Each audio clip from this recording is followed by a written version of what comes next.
우리가 함께 나눌 말씀은 사무엘하 12장 1절에서 15절인데요. 지난 주일날 우리가 이 본문의 말씀을 같이 나누었습니다. 지난주 본문하고 오늘 본문하고 똑같네? 예, 똑같습니다.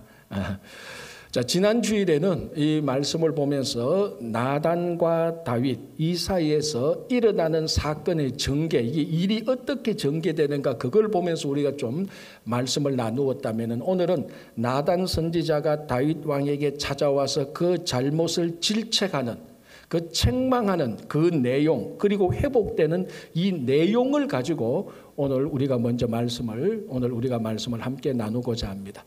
자, 나단이 용기를 품고 다윗 왕에게 목숨을 걸고 왔습니다. 자, 우리 지난 주일날 살펴봤죠. 이 신앙의 용기를 가지고 와서 다윗에게 말하는데 먼저 한 가지 비유를 말합니다. 자, 왕이시여, 어느 성읍에 두 사람이 있는데 한 사람은 부자고 한 사람은 가난합니다. 이 부자는 무지 많은 양과 소가 있고 이 가난한 자는 암양 새끼 한 마리밖에 없습니다. 이 암양 새끼 한 마리를 얼마나 귀하게 여기는가 하면 자기 딸처럼 여깁니다. 자, 그런데 어느 날 이 부잣집에 손님이 찾아왔습니다.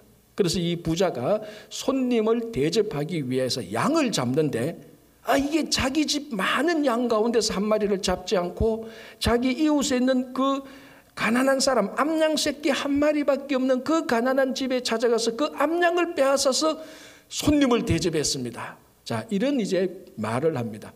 그 얘기를 듣자마자 다윗이 바로 분노합니다. 자, 5절 다윗이 그 사람으로 말미암아 노하여 나단에게 이르되 뭐라고 말하는가? 여호와의 살아계심을 두고 내가 맹세하노니 이 사람은 반드시 죽어야 된다. 그리고 양의 4배를 갚아야 된다라고 말을 합니다. 자, 여기까지가 6절까지 내용인데, 자, 이까지 아무런 문제가 없습니다. 자, 왕이 자기가 다스리고 있는 성읍에 이런 엄청난 잘못과 죄악을 저지르는 이 부자를 보고 다윗 왕은 의로운 판단을 했습니다. 아무리 봐도 내가 다스리는 나라에 이런 잘못과 죄악을 저지르는 부자는 반드시 죽어야 될 것이다. 이는 왕이 정당하게 판결할 수 있는 것입니다. 자, 중요한 건 아니지만 그 당시에 왕은 재판권까지 사법권까지 다 갖추고 있습니다. 그래서 반드시 이 사람은 죽어야 된다라고 판결을 내립니다. 그리고 율법적으로도 정확히 판단을 내립니다. 자, 출애굽기 22장 1절을 보면은 남의 소를 강제로 빼앗은 사람은 나중에 몇 배로 갚아라? 5배. 남의 소는 5배. 남의 양을 강제로 빼앗은 사람은 몇 배? 4배로 갚아라는 거예요. 그러니까 다윗이 그 율법 조항을 정확히 알고 있었습니다. 그래서 내가 왕으로 판단하기는 이 사람은 죽어야 되고 율법적으로 판단을 해도 4배를 갚아야 된다라고 딱 판결을 합니다. 아주 정확하고 율법에 의한 확실한, 그리고 왕으로서 의로운 판단을 내렸습니다. 아무 문제가 없습니다. 자, 그런데 이제부터 문제가 생긴 거죠. 이제부터의 문제는 무슨 문제입니까? 이 왕으로서 의로운 판단, 정확한 율법의 판단에서 자기는 쏙 뺐습니다. 이게 문제입니다. 그 정확한 판단, 왕으로서 의로운 판단과 율법의 판단 속에 원칙적으로 말하면 자기도 그 판단 안에 집어넣어야 됩니다. 그렇지 않습니까? 자기도 그 판단 안에 집어넣어서 자기도 잘못하면 4배를 갚고 자기도 잘못하면 죽어야 되는데 다윗이 다 잘했는데 나는 아니야. 나는 그 판단에 적용을 받는 사람이 아니야. 또는 그 판단 적용하는 것 자체를 잊어버렸어. 자기는 쏙 빼고 율법적으로 의로운 정확한 판단을 했어. 똑똑하면 뭐합니까? 율법 많이 알면 뭐합니까? 성경 많이 알면 뭐합니까? 기도 많이 하면 뭐합니까? 자기는 쏙 빼는데 하나님의 말씀에 적용해서 너는 이렇게 하고 너는 저렇게 하고 이 사람은 저렇게 해야 돼. 그런데 나는 쏙 빼는데 그게 무슨 소용이 있겠습니까? 다윗의 가장 큰 잘못은 이 올바르고 의로운 판단을 하는 게 아니고 그 판단을 자기에게 그 판단에 자기를 집어넣어야 되는 겁니다. 빼는 게 아니고 율법의 의로운 판단을 정확히 율법 몇 항 몇 조 몇 조를 정확히 알고 적용하는 게 문제가 아니고 자기 자신을 거기에 적용해야 되는 겁니다. 그런데 자기는 쏙 뺐어요. 1985년도에 우리 그 좋은 자동차 독일 자동차 아우디 있지 않습니까? 그 아우디 본사에 문제가 제기됐습니다. 무슨 문제인가 하면은 어떤 한 모델에 가속장치 결함이 생겨서 7사람이 죽고 400여 사람이 부상을 당했다는 보고가 올라옵니다. 그리고 이 보고를 알았던 CBS, 미국 CBS TV 프로그램인 60 Minutes 있지 않습니까? 60분 탐사 보도하는 그 60 Minutes에서 그 보고를 받고 그 보고 내용을 알고 60 Minutes에서 실제로 아우디 그 자동차를 가지고 실험을 해봤습니다. 그런데 실험을 해보니까 진짜 운전자가 특별한 과실이 없는데 주차를 하다 보니까 갑자기 차가 가속해서 벽에 꽝 박고 벽을 뚫고 지나가는 일이 실제로 생겼습니다. 이제 그런 보고를 듣고 그런 내용을 알았던 아우디 본사에서 자체적으로 테스트를 합니다. 진짜 그런지 안 그런지 자체적으로 테스트하는데 이게 자기들이 테스트하니까 아무 문제가 없는 거예요. 어떻게 했는지 모르겠지만. 그래서 발표를 합니다. 우리는 아무 문제 없다. 우리 차 문제 없다. 문제는 운전사들이 잘못이다. 100% 이거는 운전사의 과실이지 우리 기술이나 우리 차량에 문제가 없다라고 발표를 했습니다. 자, 그 발표를 듣던 소비자들이 어떻게 반응을 했을까요? 아, 그렇구나. 우리가 운전을 잘못했구나. 너희들이 했는 게 맞구나. 그렇게 정당하게 반응을 보였을까요? 아니에요. 1985년대에 아우디가 한 해에 팔리는 차량이 7만 4천 대 판매되는데 2년이 지난 1987년도에 2만 6천 대로 3분의 2가 날아가 버렸어요. 소비자가 약간 그 기술적인 결함에 의심을 품었는 것도 있지만 더 중요한 건 뭡니까? 소비자가 열받은 거예요. 화가 난 거예요. 그리고 실망한 거예요. 물론 어떤 차량의 결함이 맞는지 안 맞는지 어떻게 실험하느냐 그걸 어떻게 해석하느냐에 따라서 차이는 분명히 있습니다. 어쩌면은 아우디 회사에서 자체적으로 테스트했는 게 다 맞을 수가 있어요. 어쩌면은. 그런데 이 소비자가 진짜 화가 나고 실망했던 것은 진짜 누구 잘못, 그 기술의 결함이 무엇이냐보다도 이 아우디 회사에서 그 발표, 그 결함, 자기들이 테스트했는 그 결과를 발표하는 태도와 모든 책임을 자기는 일체 없고 운전사들이 어리석어서 운전자들이 잘못해서 너희들의 과실이야. 그 말에 열받은 겁니다. 그 말에 실망한 겁니다. 그럼 너희들은 잘못 하나도 없네? 너희들은 그럼 그 책임과 잘못해서 너희들은 쏙 뺐네? 바로 그겁니다. 그래서 차량의 3분의 2가 2년 사이에 다 날아가 버렸어요. 지금 다윗이 그렇잖아요. 그 부자, 그 나쁜 놈 반드시 죽어야 돼. 율법에 의하면 4배를 갚아야 돼. 자기는 쏙 뺍니다. 왜 나단이 이 이야기를 합니까? 다윗 들으라고 하는데 다윗은 그 얘기를 듣지 않는 거예요. 자, 우리 가운데 지금 우리들이 당한 많은 일들 가운데서 우리들이 지금 갈등도 있고 문제가 있습니다. 이 일들 가운데서도 우리도 내만 쏙 빼고 어떤 갈등과 분쟁과 마찰을 보고 있지는 않은지 모르겠습니다. 그래서 다윗이 자기를 쏙 빼고 이 사람은 죽어야 돼, 4배를 갚아야 돼 라고 말을 하니까 하나님께서 나단을 시켜서 뭐라고 말합니까? 그게 그 유명한 바로 7절이죠. 나단이 다윗에게 이르되 당신이 그 사람이라. 자, 보십시오. 타이밍이 어떤가 하면은 다윗이 자기는 쏙 뺍니다. 그런데 하나님이 나단을 통해서 너 빼지만 네가 바로 그 사람이야 라고 말을 하는 거예요. 진짜로 하나님이 또는 나단이 듣고 싶었던 말은 무엇입니까? 하나님이여, 선지자여, 그 사람이, 그 부자가 내가 바로 그 사람이라는 말을 했었어야 되는 거예요. 그 말을 다윗이 했었어야 되는데 내가 그 사람이라고 말하는데 자기는 쏙 빼니 하나님이 나단을 시켜서 네가 바로 그 사람이다라고 질책을 하는 겁니다. 자, 우리 다니엘 선지자가 다니엘이 바빌론의 포로 잡혀갑니다. 자, 예루살렘이 바빌론에 의해서 예루살렘이 멸망하는데 1차 침략, 2차 침략, 3차 침략. 3차 침략 때 예루살렘이 완전히 폭삭 망하는 거죠. 그때 1차 침략할 때에 바벨론 사람들이 많은 사람을, 이스라엘 사람들을 포로로 잡아갑니다. 그 포로 가운데 한 사람이 다니엘입니다. 그러니까 다니엘이 포로로 잡혀가서 바벨론의 총리가 되었을 때 아직 예루살렘은 완전히 망하기 직전이었습니다. 3차 침략 때 망해야 되니까. 자, 그래서 이 예루살렘이 망하는, 완전히 폭삭 망하는 환상을 하나님께서 다니엘에게 보여줍니다.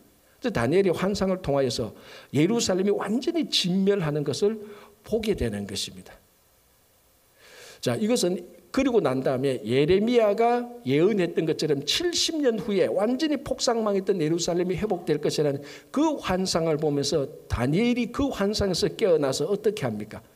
이 예루살렘이 진멸했던 것이 바로 그때의 왕과 백성들과 지도자가 잘못했습니다. 그렇게 말하지 않습니다. 다니엘서 8장 9장을 보면 그 예루살렘이 폭삭 망하는 것을 보고 다니엘이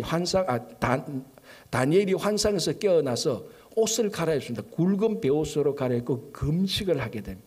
그 금식을 하면서 기도하는 내용이 다니엘서 9장 20절에 나오는데 이렇게 되어 있습니다. 제가 한번 읽어드릴게요. 내가 이같이 말하여 기도하며 내 죄와 내 백성 이스라엘의 죄를 자복하고. 예루살렘이 폭삭 망하니까 다니엘이 그 망하는 것을 보고 뭐라고 기도합니까? 내 죄와 내 백성 이스라엘의 죄를 자복한다고. 다니엘은 예루살렘이 망하는 것을 누구 죄 때문이라고 말합니까? 내 죄, 다니엘 자신의 죄 때문이라고 말합니다. 맞습니까? 아니에요. 예루살렘이 성전이 멸망하는 것은 다니엘의 죄하고는 전혀 상관이 없어요. 어떻게 보면 다니엘도 피해자 중에 피해자입니다. 그 당시 왕과 잘못된 지도자들, 그 잘못된 어른들이 하나님을 섬기지 않고 하나님의 말씀을 지키지 않고 우상을 섬겼던 그 결과로 예루살렘이 계속 망하는데, 그때 아주 어린 소년이었던 다니엘은 아무 잘못이 없습니다.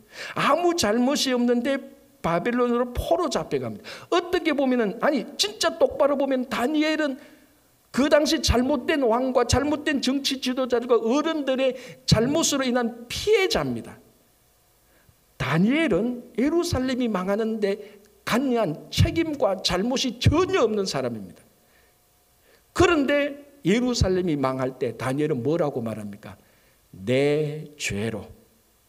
그 예루살렘이 망했던 것, 예루살렘 성전이 망하는 것에 자기를 쏙 빼지 않고 자기를 집어넣습니다. 사실은 자기는 그 안에 그 죄와 잘못에 들어갈 이유가 없습니다. 그럼에도 불구하고 이 다니엘은 그것이 내 죄 때문이었다.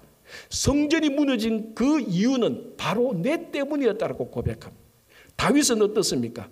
완전히 자기는 쏙 뺍니다. 다니엘은 자기를 쏙 집어였습니다. 자, 여러분들은 어떤 사람입니까?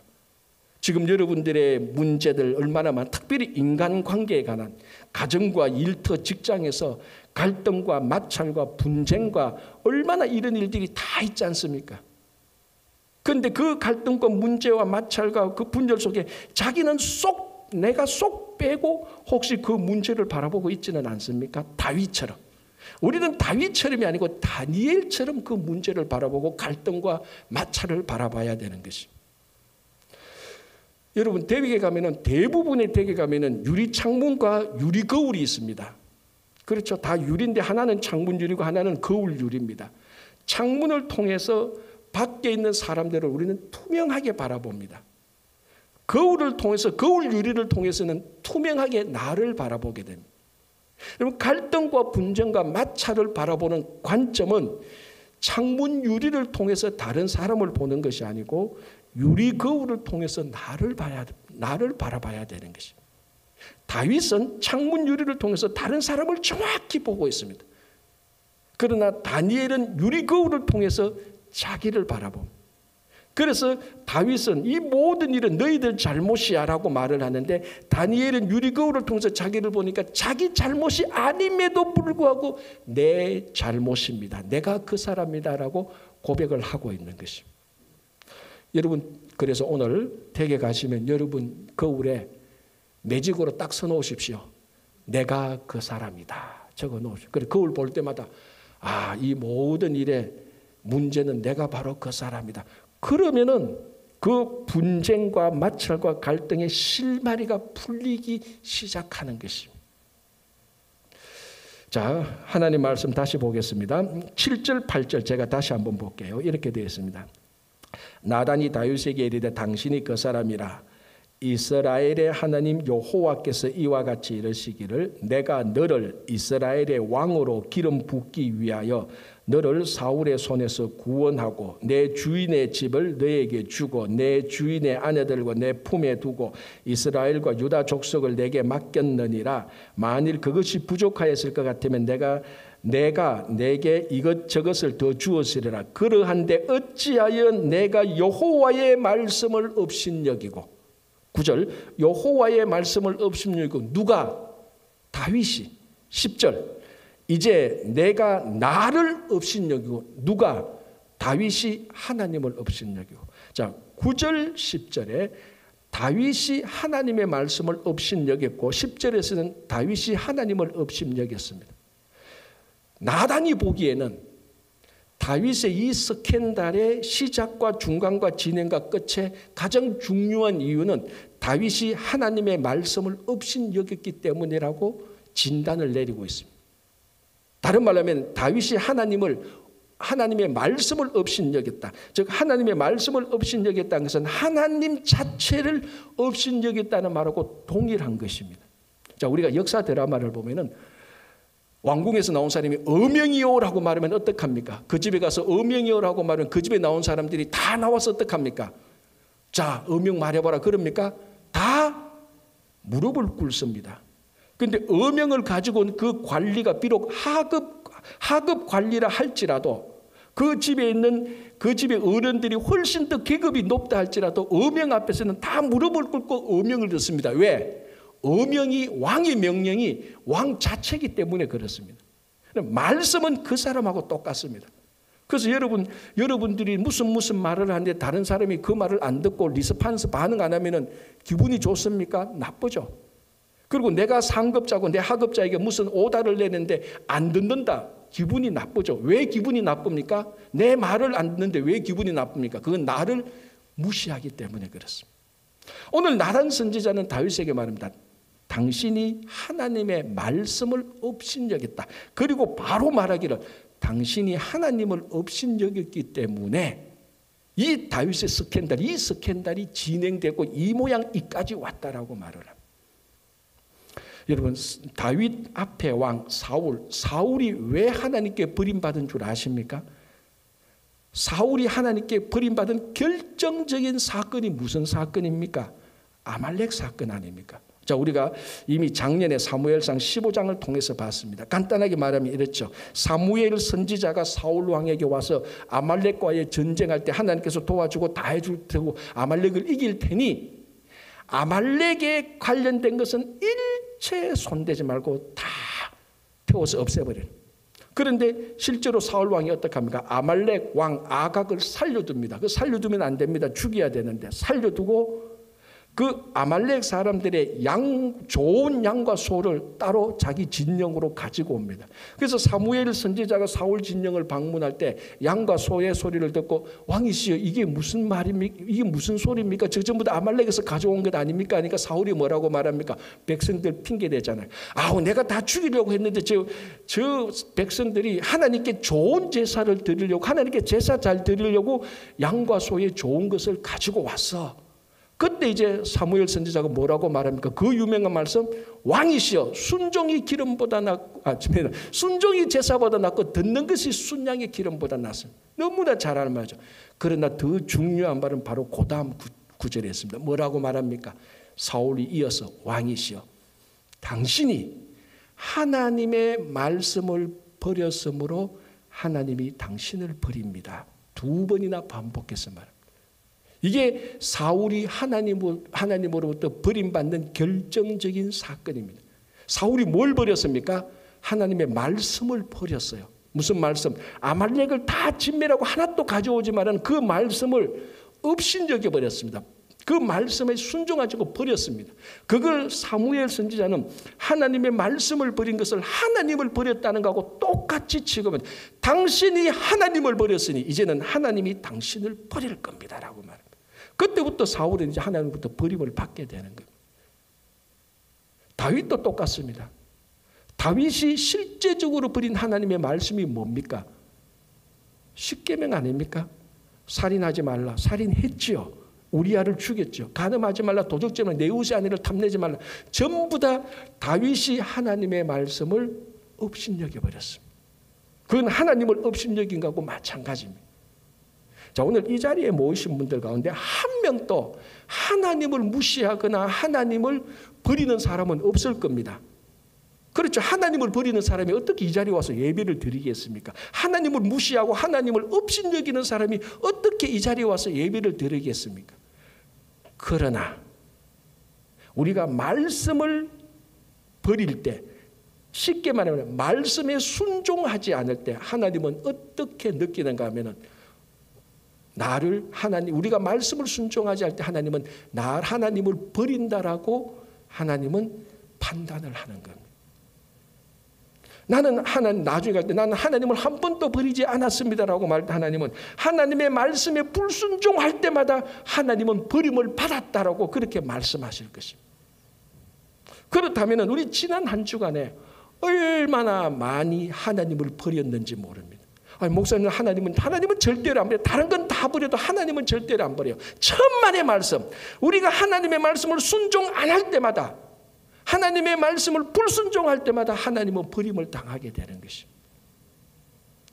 얼마나 여러분 우리가 하나님을 많이 버립니까? 그런데 정말로 감사한 것은 우리가 그토록 하나님을 버려도 지금까지 하나님이 우리를 안 버리고 있다는 것이 얼마나 감사한 겁니다. 사울식으로 말하자면 다윗식으로 말하자면 우리는 일찌감치 버림을 받은 존재에 불과한 겁니다. 그러나 우리가 수없이 불순종을 통해서 하나님을 버려도 하나님의 그 지극히 무한하신 사랑으로 인해서 우리를 붙들고 있는 것이 얼마나 감사한 겁니다. 자, 그러면 왜 우리는 이렇게 자주 하나님의 말씀을 업신여깁니까? 왜 우리는 이렇게 자주 하나님을 업신여깁니까? 그 대답은 업신여긴다라는 단어 요 안에 들어가 있습니다. 자, 업신여긴다의 히브리어 원뜻은 가볍게 생각하다는 겁니다. 다른 말은 중요하지 않게 생각하다 이 말입니다. 하나님의 말씀을 업신여겼다 이 말의 정확한 의미로 해석하자면 하나님의 말씀을 아주 가볍게 생각했다는 겁니다. 하나님의 말씀을 안 중요하게 생각했다는 겁니다. 더 한 발자국 나가면은 하나님을 업신여겼다, 하나님을 가볍게 생각했다는 겁니다. 하나님을 아주 중요하지 않게 생각했다는 겁니다. 하나님을 무겁게 생각한다는 것은 하나님을 중요하게 생각한다는 것입니다. 자, 그러면 다윗에게 하나님은 얼마나 무거운 분이었을까요? 다윗에게 하나님은 얼마나 중요한 분이었을까요? 그게 오늘 7절 8절에서 말하죠. 뭐라고 말합니까? 하나님이 다윗을 사울의 손에서 건져주셨습니다. 그리고 기름 부어서 왕을 세워주셨습니다. 그리고 이스라엘 족속과 유다 족속을 다 다윗에게 주셨습니다. 하나님이 다윗에게 얼마나 많은 것을 주셨습니까? 그리고 또 말하기를 내가 이렇게 다 줬는데 또 부족하면 내가 더 줄 것이다. 자, 다윗에게 이런 하나님이 가벼운 하나님입니까? 무거운 하나님입니까? 다윗에게 이런 하나님이 안 중요합니까? 정말로 중요합니까? 정말로 중요한 하나님이죠. 여기서 무겁다는 말은 짐이 돼서 괴롭다는 말이 아니고 그 무거운 만큼 중요하다는 말입니다. 다윗에게 하나님은 너무 중요한 분입니다. 자, 그래서 7절 8절에 하나님이 다윗에게 해준 것을 말합니다. 9절 앞부분을 보십시오. 그러한데 어찌하여 너가 여호와의 말씀을 업신여기고. 그러한데 무슨 말입니까?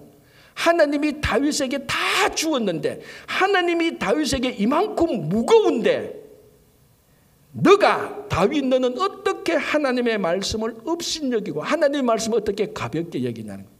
하나님은 다윗에게 이만큼 무거운데 다윗은 하나님을 요만큼 가볍게 생각했다는 것이에요.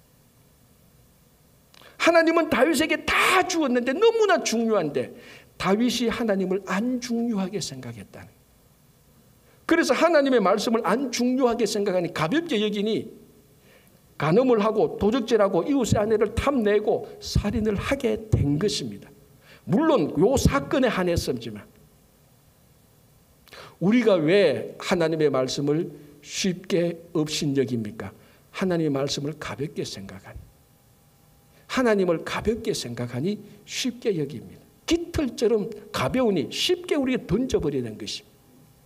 자, 그래서 9절에 그러한데 하나님이 다윗에게 이만큼 무거운데 다윗은 왜 가볍게 여기느냐 이렇게 얘기를 하고 있습니다.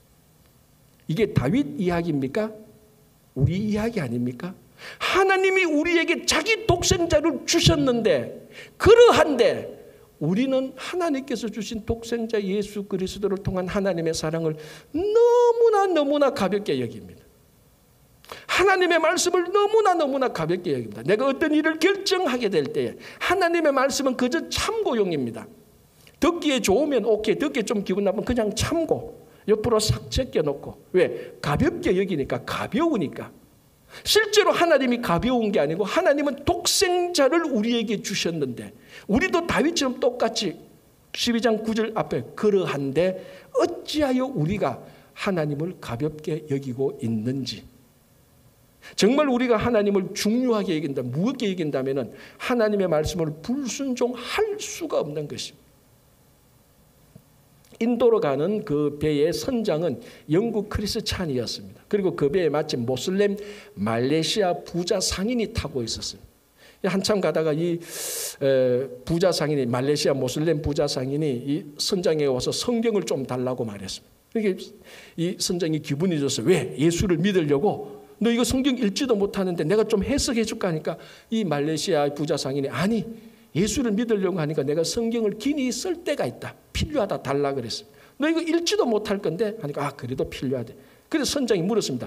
어디에 쓰려고 하니까 걱정하지 마라. 다 쓸 때가 있다.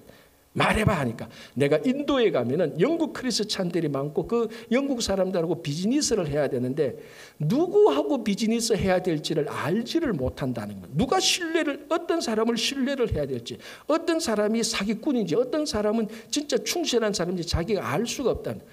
그래서 성경을 가져가서 그 사람들이 가는 길 앞에 성경을 놓아둬서 누구든지 그 성경을 발견하고 그 성경을 귀하게 여기고 그 성경을 소중하게 여기는 사람이면 신실한 사람이고 자기가 비즈니스를 하겠다는 겁니다. 모슬렘 사람이.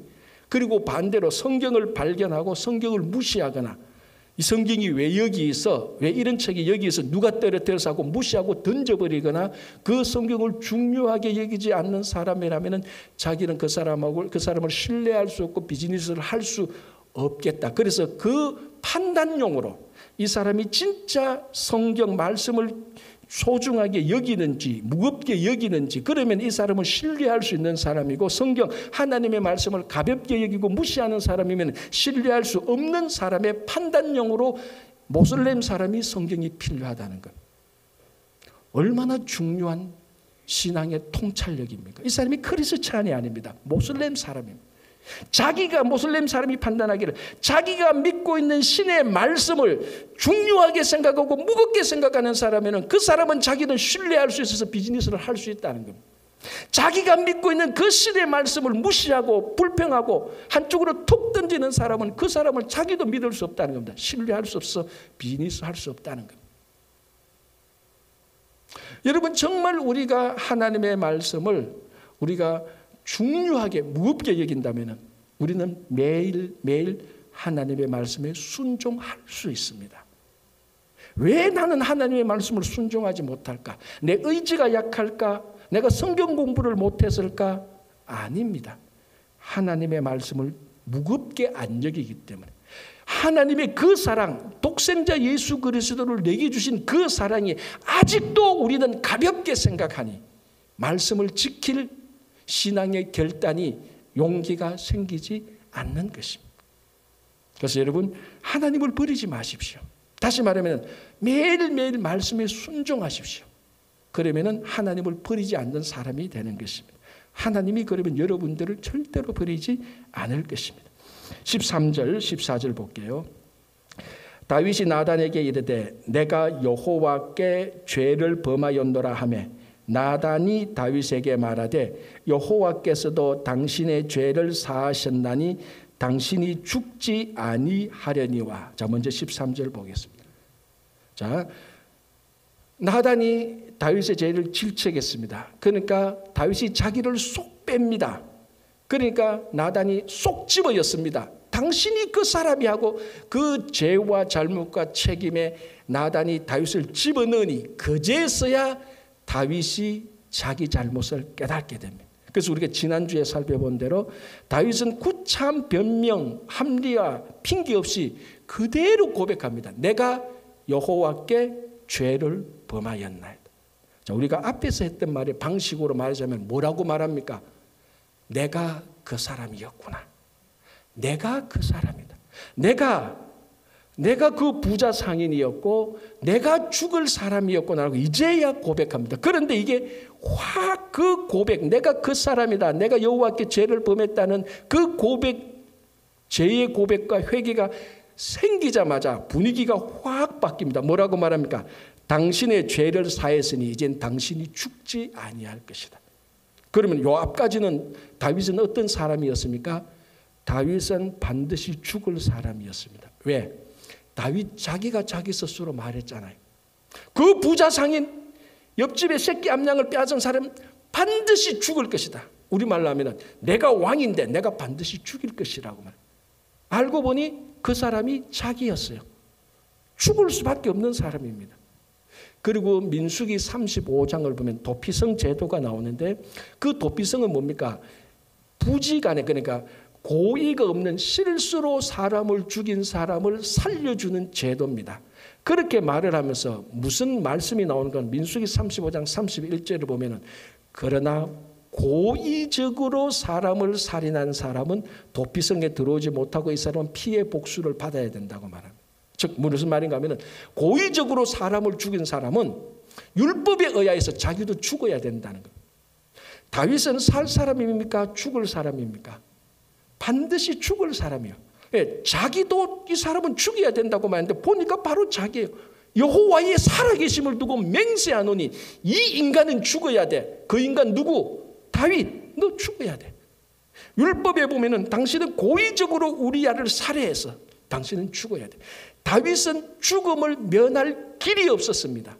그런데 딱 하나, 내가 그 사람이라고 고백하니, 자기 죄를 고백하고 회개하니, 내가 여호와께 죄를 범하였나라고 고백하니, 이 죄의 고백이, 내가 그 사람이라는 고백이 죽음을 역전시켜서 당신은 죽지 아니할 것이라고 말을 합니다. 여러분, 모든 분쟁과 마찰과 갈등을 한순간에 해결하는, 실마리를 잡고 풀어버리는 그 역전이 어디에서 나오는 줄 아십니까? 내가 그 사람이라고 고백할 때입니다. 이 문제 네 때문이야가 아니고 내 때문이었네라고 말을 할 때 90% 이상의 분쟁과 갈등과 마찰과 전쟁과 싸움은 거기서 역전되어서 풀리기 시작합니다.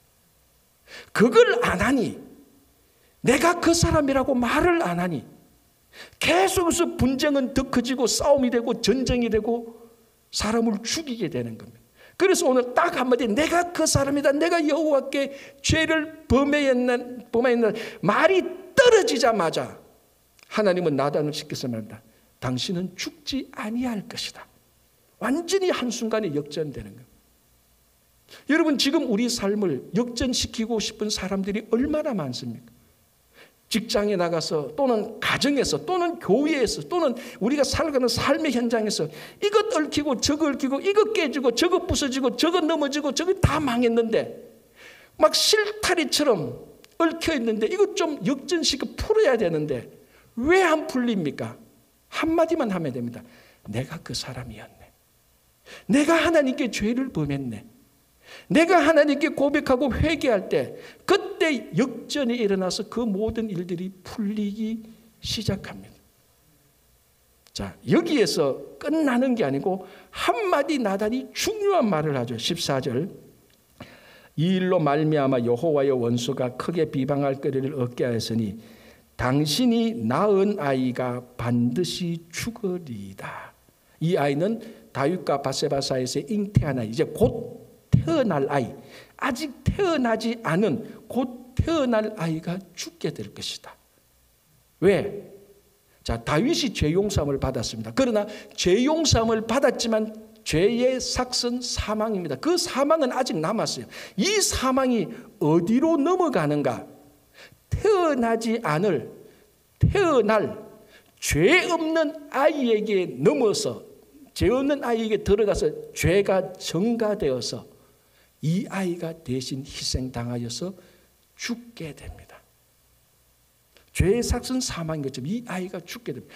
죄 없는 아이가, 태어나지도 않은 죄 없는 아이가, 태어날 죄 없는 아이가 다윗의 그 무거운 죄를 대신 지고 태어나지도 못하고 그냥 태어나자마자 바로 죽어버리는 거예요. 그리고 우리가 이제 그 다음에 보면은 이 첫째 아이, 이름도 없습니다. 태어나자마자 죽었으니 할례도 받지 못해서 8일 만에 할례도 받지 못하고 바로 죽습니다. 그래서 이 아이가 죽자 그 대신 둘째 아이를 가지게 되고 둘째 아이가 태어납니다. 그 아이의 이름이 솔로몬입니다.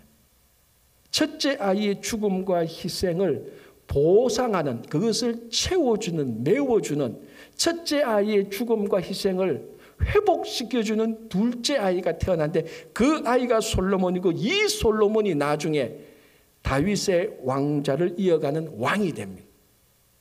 자, 지금 제가 무슨 이야기를 하고 있죠? 다윗 얘기합니까? 솔로몬 얘기합니까? 아니요. 예수 그리스도 십자가의 이야기를 하고 있는 것입니다. 아무런 죄 없는 어린아이가 다윗의 모든 죄를 지고 태어나자마자 죽는 것처럼 아무런 죄 없는 예수 그리스도께서 나의 모든 죄를 지고 십자가에서 돌아가셨습니다. 그리고 솔로몬 둘째 아이를 통하여서 솔로몬이 가장 부유했고 가장 지혜로웠던, 솔로몬이 차지한 땅과 부유함은 다윗보다 더 많았습니다. 그래서 바로 첫째 아이의 죽음의 그 보상으로 하나님께서 다시 회복시켜 주심으로 솔로몬이 왕이 된 것처럼 우리의 죄를 예수 그리스도께서 대신 지시고 십자가에 돌아가시고 우리를 구원하실 뿐만 아니라 구원한 이 생명을 풍성하게 살아가도록 하시는 것입니다. 그러니까 이 스토리의 가장 중요한 빼대는 예수 그리스도의 십자가를 보면 명확하게 보이는 겁니다. 그래서 이 한 아기의 죽음, 다윗이 내가 그 사람이라고 고백할 때 이 죄가 한 아이의 죽음으로 인해서 모든 것이 다 역전됩니다. 죽음이 생명이 되고 울음이 기쁨이 되고 넘어지는 것이 일어서게 되는 것이고 스트레스가 즐거움이 되고 그 모든 원천이 죄의 고백과 이 아이의 죽음, 즉 십자가 사건에서 다 이루어지는 것입니다. 그래서 내가 그 사람이라고 말하는 이 고백의 근본 바탕에 있는 예수 그리스도의 십자가를 보시기 바랍니다. 그리고 이 예수 그리스도의 십자가에서 한치도 벗어나지 마십시오.